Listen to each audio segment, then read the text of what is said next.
હાલો મિત્રો, તો આજે હું તમારી સાથે શેર કરીશ છાશના મસાલાની રેસીપી। તો આમ તો આપણે બધા બહારથી મસાલો લાવતા હોઈએ, પણ આજે આપણે એ બહારના મસાલાને પણ ટક્કર મારે ને તેવો છાશનો મસાલો આજે આપણે ઘરે બનાવીશું।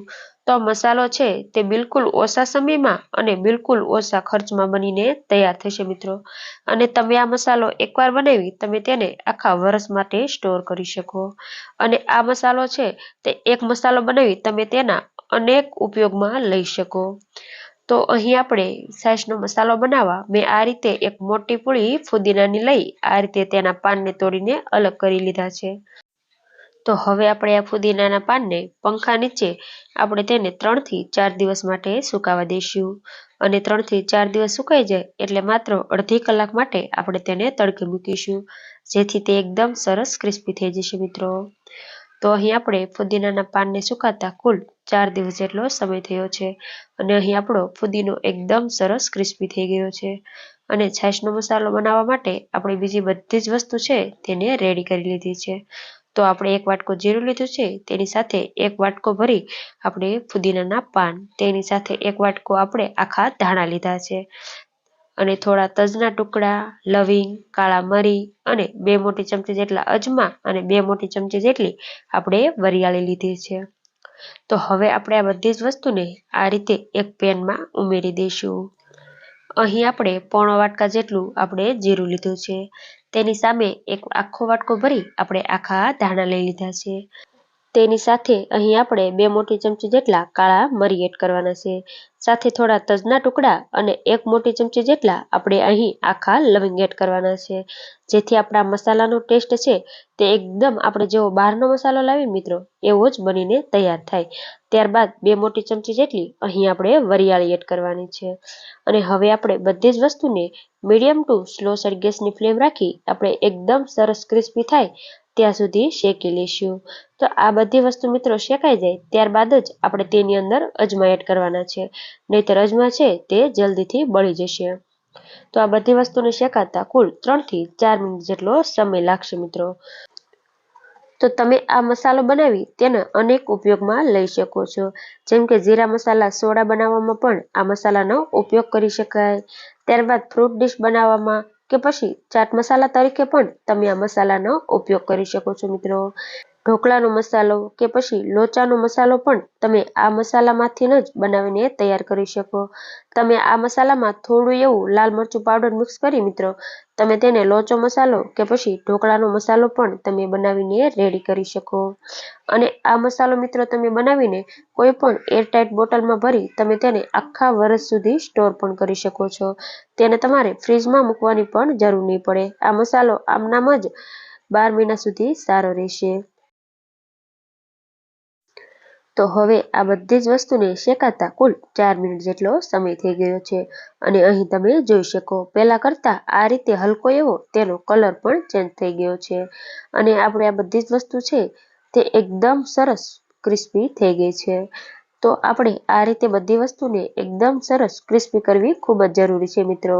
જો આમાં થોડો પણ ભેજનો ભાગ રહેશે ને મિત્રો તો મસાલો છે તે લાંબા સમય સુધી નહીં સારો રહે। તો હવે આપણે ગેસની ફ્લેમ બંધ કરી દઈશું અને તેમાં 2 મોટી ચમચી જેટલા આપણે અજમા એડ કરીશું, એટલે તે એકદમ સરસ એવા ક્રિસ્પી થઈ જશે। સાથે અહીં આપણે સૂકવેલા ફુદીનાના પાન એડ કરી દઈશું, જેથી તે પણ એકદમ સરસ એવા ક્રિસ્પી થઈ જશે। તો આ રીતે બધી વસ્તુને એકદમ સરસ રીતે મિક્સ કરી લેવાની। તો અહીં આપણા ધાણા, જીરું અને આ બધી વસ્તુ એકદમ સરસ મિત્રો ગરમ છે, તેની સાથે આ ફુદીનાના પાન છે તે પણ એકદમ સરસ એવા ક્રિસ્પી થઈ જશે મિત્રો। તો હવે આપણે આ બધી જ વસ્તુને એકદમ સરસ એવી આપણે ઠંડી થવા દઈશું, જેથી તેનો એકદમ સરસ એવો છાશનો મસાલો બને મિત્રો। તો તેને આપણે 7 થી 8 મિનિટ માટે સાઈડમાં મૂકવાનું છે। તો આ બધી જ વસ્તુને ઠંડી થતાં કુલ 6 મિનિટ જેટલો સમય થયો અને અહીં તમે જોઈ શકો બધી જ વસ્તુ છે તે એકદમ સરસ એવી ઠંડી થઈ આ રીતે ક્રિસ્પી થઈ ગઈ છે મિત્રો। તો હવે આપણે તેમાંથી આ રીતે થોડો એવો બધી વસ્તુને આપણે મિક્સર જારમાં એડ કરીશું અને તેને આપણે એકદમ સરસ રીતે પીસીને તેનો ફાઇન પાવડર બનાવી લઈશું મિત્રો। તો આ રીતે આપણો છાશનો મસાલો બનીને રેડી થઈ ગયો। તો તેને આપણે એક થાળીમાં કાઢી લઈશું અને આ જ રીતે આપણે બધી જ વસ્તુને એકદમ સરસ રીતે પીસી આપણે તેનો મસાલો બનાવીને રેડી કરી લઈશું। તો આ રીતે મેં બધી જ વસ્તુને પીસી આ રીતે છાશનો મસાલો બનાવી મિત્રો રેડી કરી લીધો। તો હવે મસાલાને સુપર ટેસ્ટી બનાવવા તેની અંદર અહીં આપણે 4 મોટી ચમચી જેટલું આપણે મીઠું એડ કરીશું, જેને મેં મિક્સર જારમાં આ રીતે એકદમ સરસ રીતે પીસીને લીધું છે। ત્યારબાદ 3 મોટી ચમચી જેટલું અહીં આપણે ચંચળ એડ કરવાનું છે મિત્રો। તેની સાથે 4 મોટી ચમચી જેટલા આપણે આમચૂર પાવડર એડ કરીશું।